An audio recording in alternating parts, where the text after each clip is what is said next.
I was standing in my studio apartment in Chicago, surrounded by half-finished canvases and the smell of turpentine, when my phone buzzed with an unfamiliar number. Normally, I wouldn't have answered. It was a Tuesday afternoon, and I was deep in the middle of a piece that had been consuming me for weeks, but something made me pick up. "Hi, is this Susan Hartley?" a woman's voice asked. Professional, slightly strained. "This is she." "Great, I'm calling from the Cook County Marriage License Bureau. We have an application on file for a Mr. Daniel Morrison, and we need to verify some details with you before we can finalize the processing." I set my brush down, frowning. Daniel and I had talked about marriage, sure, but we'd never filled out an application. We'd been together for 10 years, since I was 25, and he was a broke college dropout with nothing but grief and ambition. We'd always said we'd do it when the time was right, when our careers were stable, when... Wait. "Sorry," I said slowly. "There must be a mistake. Daniel and I haven't filed any paperwork. And besides, you need both parties present to apply, don't you? I've never been to your office." There was a pause on the other end. I heard keys clacking. The application lists the bride as one moment. Susan Hartley. My heart stuttered. No, that was right. That was me. But why would Daniel have filed without telling me? Why wouldn't he have brought me along? Unless...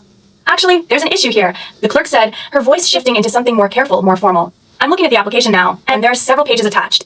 Most of them list one bride, but one application, the original one, has a different name. We usually catch these things before they get this far, but the second name was flagged by the system, and I wanted to confirm which one is correct. I gripped the phone tighter. What name is on the original? Lily Chen. I didn't breathe for a moment. Lily Chen. Daniel's mentor's daughter, the one who'd been going through a rough patch for the past 8 years. The one who'd needed him to drive her to therapy appointments, to help her with job applications, to sit with her when she had anxiety attacks at 3 in the morning. The one who'd been sleeping in our guest room for 6 months because her apartment had mold issues.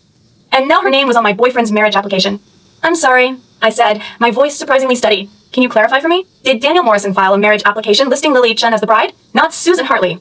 The clerk hesitated. "Ma'am, I really shouldn't be sharing this level of detail." "I'm the woman he's been with for a decade," I said, and my voice cracked on the last word. I heard it. I hated it. I think I deserve to know. Another pause, then quietly. "Yes, the original application lists Lily Chen. The others list Susan Hartley." I assumed the other applications were corrections, but when I called the contact number on the original... "You called Lily." I spoke to a young woman who confirmed the details. She said she'd get back to us with the final documentation, but she also mentioned that Mr.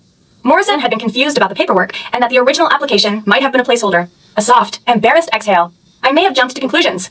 "I'm so sorry for the misunderstanding."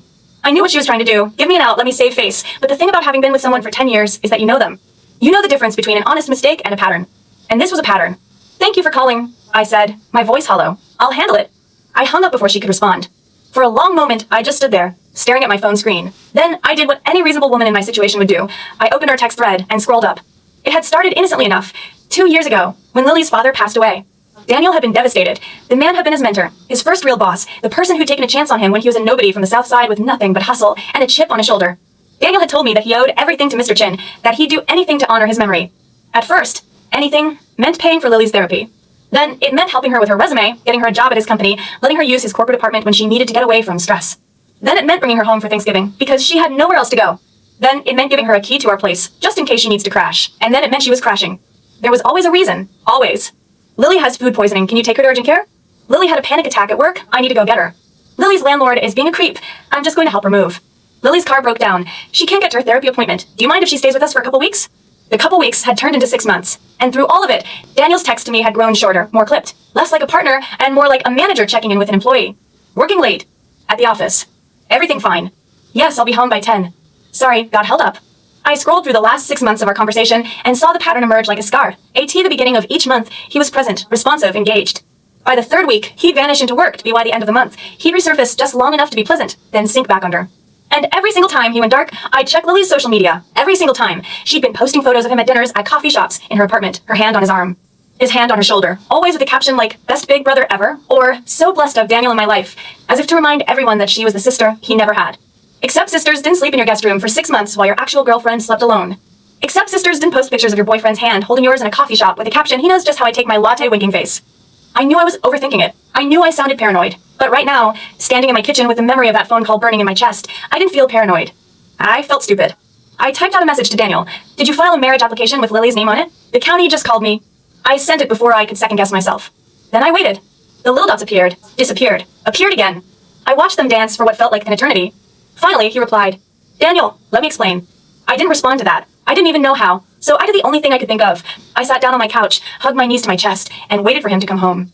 Hours passed. The sun set, and my phone buzzed a few times. Friends asking about dinner plans, my mother checking in, the usual, but I ignored all of them. I just sat there, replaying every conversation I'd ever had with Lily Chun, every interaction, every time I'd let Daniel's excuses slide because I loved him and believed that love meant trust, that trust meant giving the benefit of the doubt. What an idiot. At 11:47 p.m., I heard the key in the lock. Daniel walked in looking exhausted, his jacket slung over his shoulder, his tie loosened.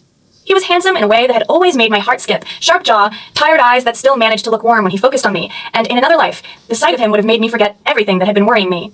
But not tonight. You got my text, he said, not asking. Uh-huh.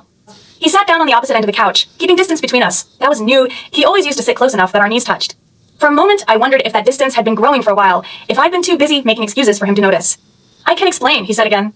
I'm listening. He sighed, ran a hand through his hair, and then said the words that would break something inside me. Lily's name being on the application was a mistake. The original was supposed to be just a placeholder, something to get the process started for tax purposes, but I was going to refile everything later with your name on it. But Lily's family is in a bad place right now, and her mother called me, and I couldn't. You couldn't say no. I finished for him. Susan. How many times has that line worked, Daniel? How many times have you told me you couldn't say no to them, and I just nodded along like a good little girlfriend? My voice was steady, but I could hear the crack at the edges. I've been patient, I've been understanding. I let you put Lily's needs ahead of ours over and over again, because you told me it was temporary, because you told me that eventually she'd get better, and then we'd have our life back. She is getting better. Is she? Because she's still living in our guest room. Is she still calling you at all hours? Is she still posting pictures of you on Instagram with emojis that make me look like an idiot? And now you've gone and filed a marriage application with her name on it, and you expect me to just, what? Believe that it's a clerical error? He was silent. I waited for him to argue, to fight back, to prove me wrong. But he just sat there, looking at his hands, and I realized with a sinking dread that he wasn't going to defend himself because he couldn't. Not because he was guilty, or maybe because he was guilty, but because he genuinely believed what he was about to say next. Susan, I need you to understand something, he said slowly. I love you, I have always loved you, but Lily's father saved my life. He took me in when I had nothing, gave me a job, taught me how to be a man, and when he died, I promised him I'd take care of Lily. So you marry her? I'm not going to marry her. The legal thing is just. It's for appearances. The TO protect her from people who would take advantage of her. Her mother can't work, her siblings are in other states, and she's fragile. If we don't give her the stability of a legal arrangement, she could end up on the streets. You wouldn't want that, would you? I stared at him. He actually looked sincere, like he genuinely believed that he was being noble, that his offer to give his mentor's daughter legal protection was some kind of selfless sacrifice. Daniel, I said, and my voice was shaking now despite my best efforts. You're asking me to be your side piece. You're asking me to watch you walk down an aisle with another woman, stand in front of God and witnesses and say, I do to her, and then come home to me like none of it happened. That's not what I'm asking. It's exactly what you're asking. He opened his mouth, closed it, opened it again. It's only for a few years. A legal formality. As soon as she's stable, we'll dissolve the arrangement and what? We get married after you've already been married. You expect me to be fine with being your second marriage, Daniel? The one that happens after you've already gone through everything meaningful with someone else. I wouldn't feel anything meaningful for her. The words hung in the air between us.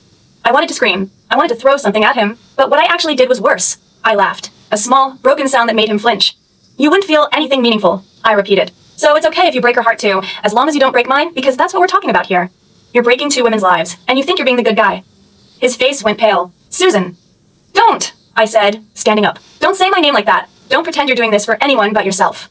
He didn't follow me. He just sat there, looking shell-shocked, as I walked to the bedroom and closed the door behind me. I leaned against it, trembling. When I finally opened my phone, I saw that Lily had posted a new story, a photo of her dinner plate, captioned, saving this for my future hubby, winky face. I threw my phone across the room.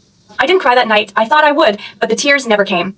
Instead, I lay awake in the dark, staring at the ceiling, and I made a list in my head of all the times I'd let him get away with things I shouldn't have.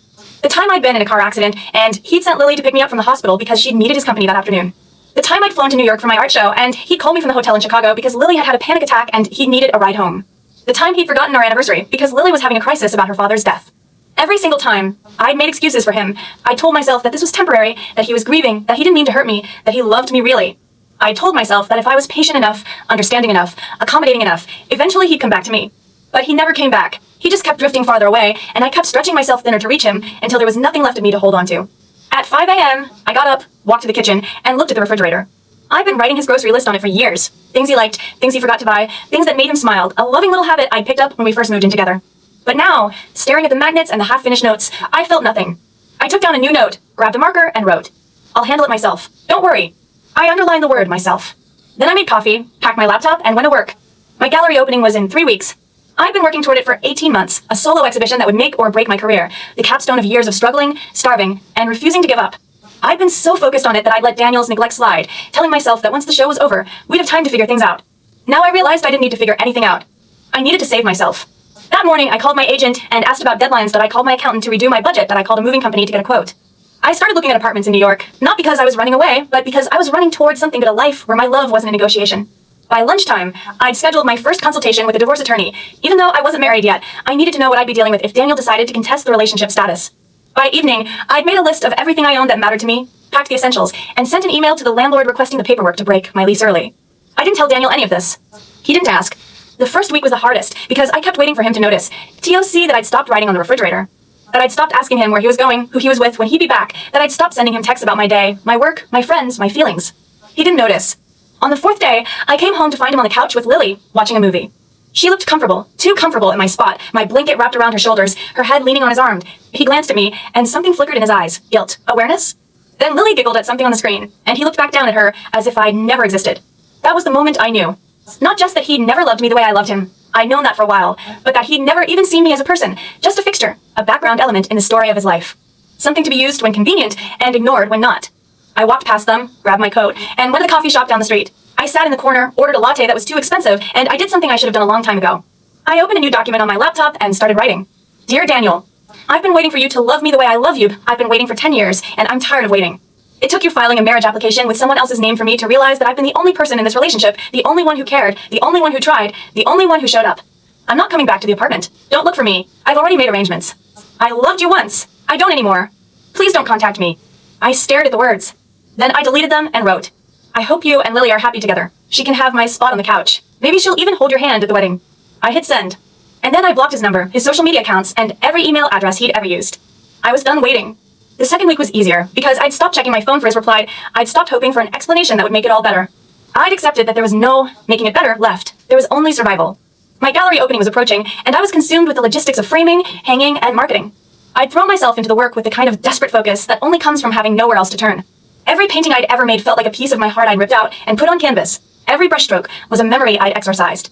And I realized, as I stood in the gallery space at midnight, surrounded by my own work and utterly alone, that I wasn't afraid of being alone anymore. I'd been alone the whole time. I'd just been too busy pretending otherwise. When I got back to my temporary rental, I found a letter waiting for me. I recognized the handwriting instantly. Daniel's blocky, uneven letters. Susan, I know you don't want to hear from me, but I need to say this, that I'm not going to marry Lily. IT was never about that. It was about honoring a promise I made to someone who saved me, and I thought I could do that without losing you, that I was wrong. I can't fix what I've broken. I know that, but I need you to know that I love you. I've always loved you. I'll always love you. If you ever want to talk. I didn't finish reading it. I crumpled the letter, threw it in the trash, and went to bed. The third week, I got a call from my exhibition curator. Susan, we have a problem. My heart lurched. What kind of problem? Lily Chen has been contacting the gallery. She's claiming that some of your work contains stolen elements, things that were inspired by pieces she designed. She's threatening to file a complaint with the Artists Association unless we pull the opening. I laughed. Actually laughed. I'm sorry, I said. Did you say Lily Chen? Lily Chen, the woman who claims her only artistic talent is painting with numbers? That Lily Chen. The curator paused. She sent some documentation. I'm not sure if it's credible, but it's not. She's my ex's girlfriend. She's trying to ruin my career because I left him, and she's using you as a weapon. There was a longer pause. Then the curator sighed. Okay, I'll deal with it, but if she escalates, let her. I've got nothing to hide. I hung up and stared at the wall. I'd never been more certain of anything in my life. The opening went perfectly. The critic from the Tribune loved me. The gallery sold half the pieces on the first night. My agent was already fielding offers for a second show. I was standing in the center of the room, accepting congratulations from strangers and friends alike, when I saw him. Daniel, standing in the back, just inside the entrance, looking at me like I was someone he didn't recognize. He was wearing a suit I'd never seen before, his hair cut shorter than I remembered. He looked older somehow, more tired, like the past month had aged him a decade. Our eyes met. I turned away. It would have been cruel of me to walk over and acknowledge him. IT would have been even crueler to pretend I didn't see him. So I did something in between. I smiled at the person next to me, accepted a flute of champagne, and continued my conversation as if he didn't exist. He didn't approach. He didn't have to. Because what I did next was the most powerful thing I'd ever done in my life. I walked to the front of the room, climbed the small stage, and picked up the microphone. I want to thank everyone for coming, I said, my voice steady and warm. This exhibition is the culmination of years of work, and I couldn't have done it without the support of the people who believed in me. Some of them are here tonight. Some of them, I paused just a beat, just enough for the room to feel it, are not. I didn't look at Daniel. I want to particularly thank a few people, I continued, who've taught me what it means to show up for yourself, and my therapist, who helped me see the difference between love and codependency. My friends, who helped me pack boxes and reminded me I was worth more than I'd settled for, and my own heart, for finally knowing when to walk away. I heard a soft intake of breath from the back of the room.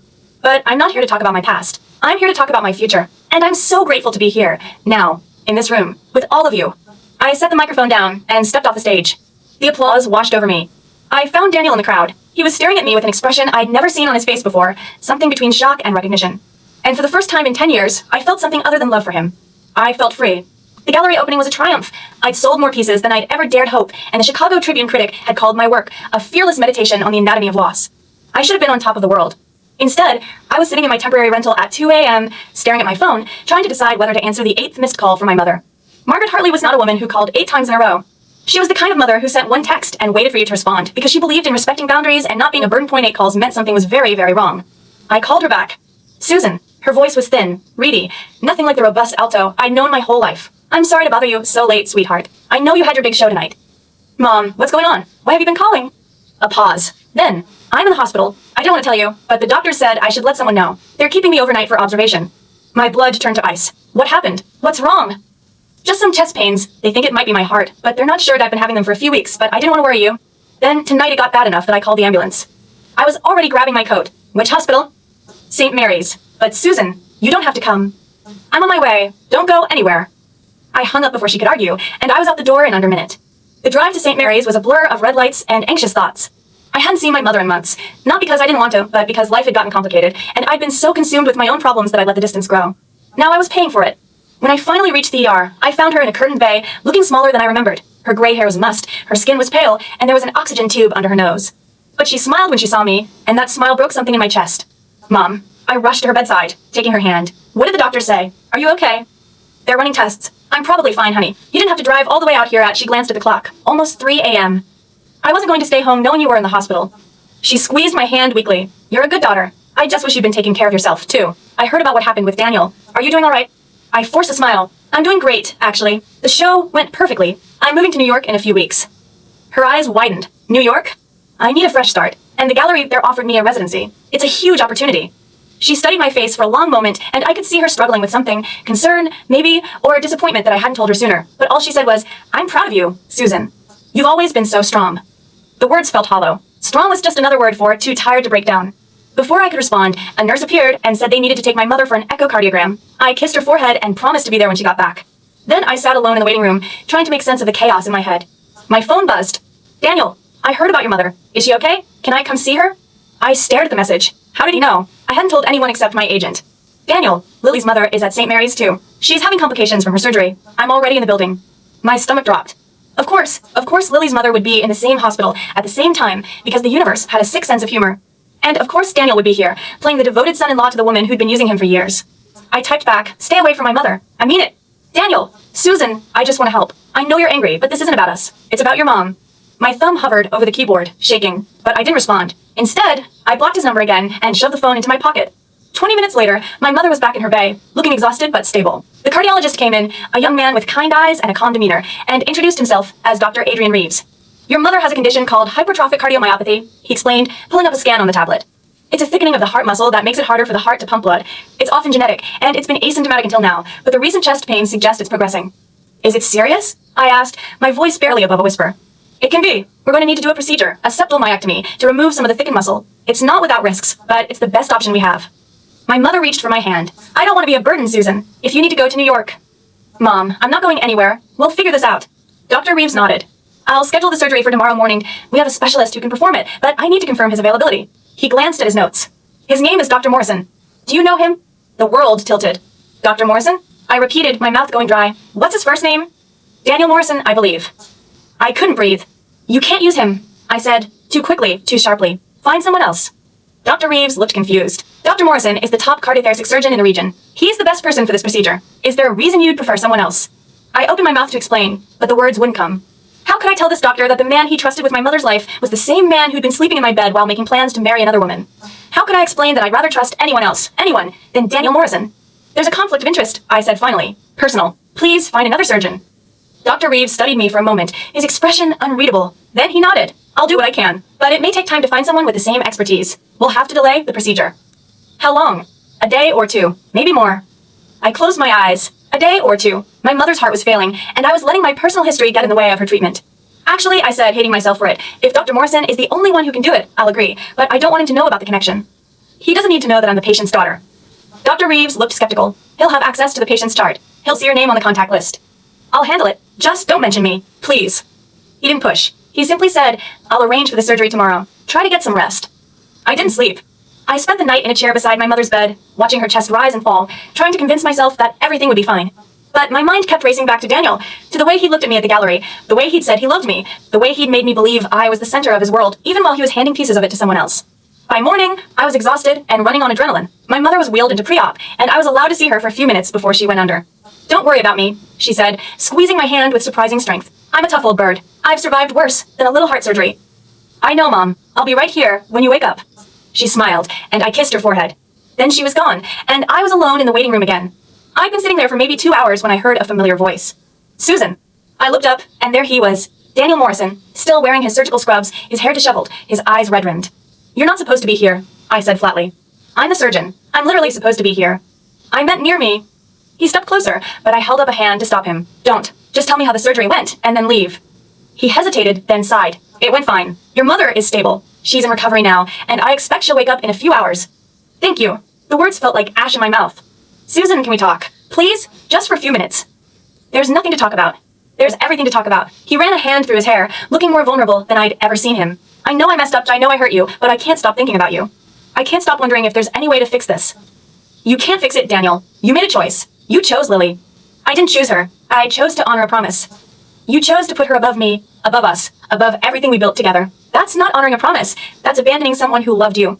He was quiet for a long moment, then softly, "I'm sorry. I'm so sorry, Susan." I shook my head. "Sorry doesn't change anything. IT doesn't undo the years I wasted waiting for you to see me. IT doesn't bring back the trust you destroyed. And it certainly doesn't give me back the time I spent trying to be enough for you. But you are enough. You've always been enough." "Then why didn't you act like it?" He opened his mouth to answer, but before he could, his pager buzzed. He glanced down, and his face went pale. "I have to go," he said, backing away. "There's an emergency in the ICU. I'll come back as soon as I can." "I don't want you to come back." He paused at the door, his hand on the frame, and looked at me with an expression I couldn't quite read. "I'm not giving up on us, Susan. Not yet." Then he was gone. Hours passed, and my mother woke up, groggy but alert, and I spent the afternoon sitting beside her, holding her hand, trying to pretend everything was normal. But I couldn't shake the feeling that Daniel was lurking somewhere in the hospital, waiting for another chance to insert himself into my life. Around 6 p.m., I stepped outside to get some air. The sun was setting over the parking lot, painting everything in shades of orange and gold.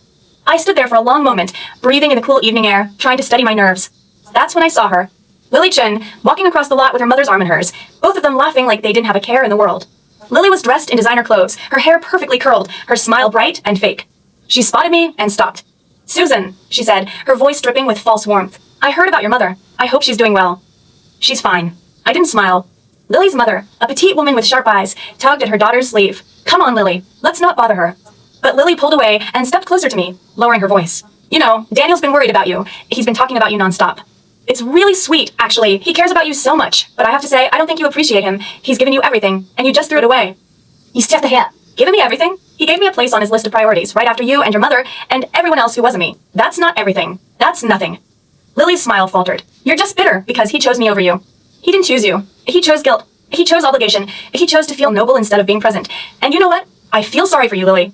Because one day, when he realizes that you've been using him, he'll walk away and you'll be left with nothing but the echoes of his pity." For a split second, something ugly flickered in her eyes. Then she smoothed her expression into perfect serenity. "We'll see, Susan. We'll see." She walked away, her mother trailing behind her. I stood there, shaking, watching them disappear into the hospital. And I knew, with absolute certainty, that I wasn't done with this fight. That night, I got a text from an unknown number. Unknown. I know what Daniel did. I know why he filed the application with Lily's name. And I know how to prove he never meant to marry her. But you have to meet me in person. I stared at the message, my heart pounding. Who was AR? And what did they know that I didn't? I spent the rest of that night staring at the message from AR like it might spontaneously combust if I looked at it long enough. Who is this person? What did they know? And why were they reaching out to me now, of all times? I didn't sleep. Instead, I Googled the number, searched every combination of initials I could think of, and came up with nothing. It was a burner phone or someone who knew how to cover their tracks. At 6 a.m., I gave up and sent a reply, "I'll meet you." Where? The response came almost immediately. Hospital cafeteria. 8 Uhr morgens. Look for the red scarf. I showed up at 7:45, bought a coffee I didn't want, and sat in the corner with a clear view of the entrance. The cafeteria was quiet at this hour. A few nurses grabbing breakfast, a couple of doctors huddled over laptops, the low hum of fluorescent lights. I counted the seconds, watching the door. At exactly 8 a.m., a woman walked in. She was older, maybe mid-60s, with silver-streaked hair pulled back in a neat bun. She wore a red cashmere scarf draped over her shoulders, and she moved with the kind of quiet confidence that came from years of authority. When she spotted me, she walked straight to my table and sat down without asking. "Susan Hartley," she said. It wasn't a question. "Who are you?" "My name is Eleanor Reeves." She paused, watching my reaction. "I'm Adrian Reeves's mother. I was also Mr. Chen's executive assistant for 12 years.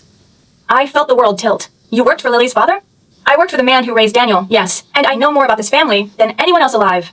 She reached into her purse and pulled out a manila folder, sliding it across the table. You need to see what's in here. I opened the folder. Inside were letters, dozens of them, written on official stationery from the law firm where Mr. Chen had worked, letters addressed to banks, to creditors, to various government agencies. All of them were signed by Mr. Chen. All of them were about Daniel. What am I looking at? I asked, flipping through the pages. Daniel has been paying off Mr. Chen's debts for years, Eleanor said quietly. When Mr. Chen died, he left behind a mountain of financial problems, gambling debts, unpaid taxes, personal loans that had been co-signed by business associates. His wife and daughter had no idea. They thought he was a respected attorney who'd left them a modest inheritance. I stared at the letters. Some of them were repayment agreements. Others were acknowledgments of debt transfer, legal documents showing that Daniel had assumed responsibility for every single one of them. Daniel never told me any of this, I said. Of course he didn't. He wouldn't want you to know that he'd been bleeding himself dry for 2 families while pretending everything was fine. Eleanor leaned forward, her eyes sharp. He's been paying off Mr. Chen's debts for 8 years, Susan. That's why he never had money for the wedding. That's why he was always working late. And that's why he agreed to the marriage application, because Lily's mother threatened to expose the debts unless he took care of her daughter. The words hit me like a physical blow. Wait, you're telling me that Lily's mother blackmailed him into marrying Lily? Not exactly blackmail, more like Eleanor paused, choosing her words carefully, an arrangement, Mrs. Chen told Daniel that if he didn't provide stability for Lily, legally, financially, emotionally, she would go public with the fact that her husband's debts had been funneled through Daniel's accounts. She would make it look like Daniel had been using the family's money for personal gain. But that's not true. Of course it's not true. Daniel was covering the debts out of his own pocket, but without the original documents, without proof that Mr. Chen was the one who incurred the debts. Daniel would be left holding the bag. He'd be investigated, possibly prosecuted. His medical license would be at risk. I sat back in my chair, my mind racing. It didn't excuse what Daniel had done. IT didn't erase the years of neglect, the way he'd made me feel invisible, the way he'd chosen Lily over me again and again. But it explained something I hadn't been able to understand. Why he'd insisted on the marriage application, why he'd been so cagey about the details, why he'd refused to tell me the truth. He hadn't been protecting Lily. He'd been protecting himself. When did you find all this out? I asked. I was there when Mr. Chen signed the first agreement with Daniel. I'd been his assistant for years. I knew his handwriting, his signature, his patterns. When Daniel started making payments after his death, I assumed it was out of loyalty, but then I saw the application, and I started digging. She pulled out another document, a copy of a letter written in elegant cursive. This is Mrs. Chen's handwriting. She sent it to Daniel 2 years ago, threatening to expose the debt arrangement unless he agreed to marry Lily within 5 years. I found a copy in the old office files. I read the letter. Every word was exactly as Eleanor had described, calculated, manipulative, dripping with false concern for Lily's future while making it clear that Daniel's career hung in the balance. Why are you telling me this? I asked, looking up at her. You must know that I've already left him. You must know that I don't want anything to do with this. Eleanor smiled, but there was no warmth in it. Because I think you deserve to know the truth before you make any final decisions. Daniel is not a good man, Susan.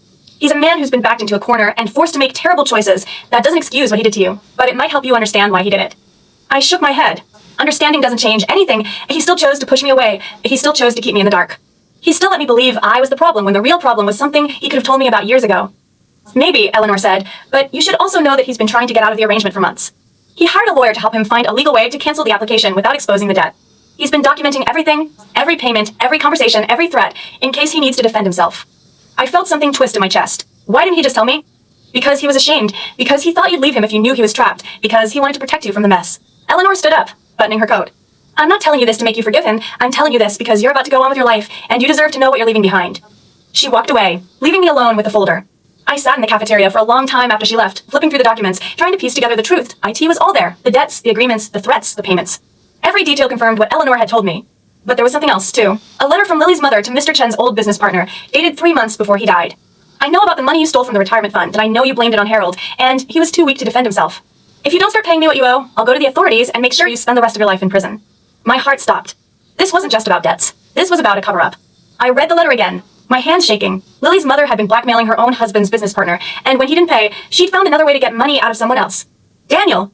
He'd been paying off debts that weren't even his, because Lily's mother had threatened to expose a fraud that had nothing to do with him. I pulled out my phone and called the number Eleanor had left on the folder. She picked up on the first ring. Who was the business partner? I asked. The one Lily's mother was blackmailing. There was only one partner, she said quietly. Adrian's father. I nearly dropped the phone. Eleanor, I'm sorry, are you telling me that Adrian's father was the one who stole the retirement fund? Adrian doesn't know about any of this, she said quickly. He thinks his father died a respected businessman, and I intend to keep it that way. But I thought you should know the full picture before you decide how to handle this. I closed my eyes, trying to process what I just heard. Adrian had been nothing but kind to me. He'd taken care of my mother with compassion and professionalism, never once asking for anything in return. And now I was sitting on information that could destroy his family. What am I supposed to do with this? I asked. Whatever you think is right, but I would advise you to be careful. Lily's mother is not a woman who lets go of leverage easily. If you threaten her, she will fight back, and she has a lot to lose. I spent the rest of the day in a fog, moving through the motions of visiting my mother, talking to the nurses, signing consent forms. My mind was elsewhere. On the folder, on the letter, on the impossible web of secrets and lies that had been hiding in plain sight. That evening, I went back to my mother's room to find her sitting up in bed, looking stronger than she had in days. "Susan, sweetheart, you look exhausted," she said, patting the chair beside her. "Come sit down and tell me what's going on." I sat down, but I didn't know where to start. How could I explain everything that had happened? The application, the threats, the blackmail, the cover-up? How could I tell my mother that the man she'd trusted for years had been trapped by the one family we'd all believed was above reproach? "I've Fine, Mom, just a lot on my mind." "Daniel was here earlier," she said quietly. "He sat with me for a while. He told me he was sorry. About everything." I stiffened. He had no right to come here. He said he wanted to apologize. And he gave me this. She reached for the bedside table and handed me an envelope, in case I didn't see you again. He said you'd know what it meant. I opened the envelope. Inside was a single piece of paper, folded into a careful square. When I unfolded it, I recognized the handwriting immediately. Daniel's blocky, uneven letters, written in what looked like desperation. "Susan, I've spent the past 10 years trying to be a man my father could have been proud of, but I forgot that being a man isn't about repaying debts. It's about showing up for the people who matter most. I didn't show up for you. I was too busy saving everyone else to notice that I was losing the one person I couldn't afford to lose. I know you've moved on, and I know you're building a new life, but I need you to know that I'm getting out. I'm ending the arrangement with Lily. I'm exposing the threats. And I'm going to fight like hell to get my life back. If you ever want to talk, really talk, I'll be here." I read the letter twice, then 3 times, my eyes burning. "What are you going to do?" my mother asked softly. I folded the letter and slipped it back into the envelope. "I don't know yet. Susan."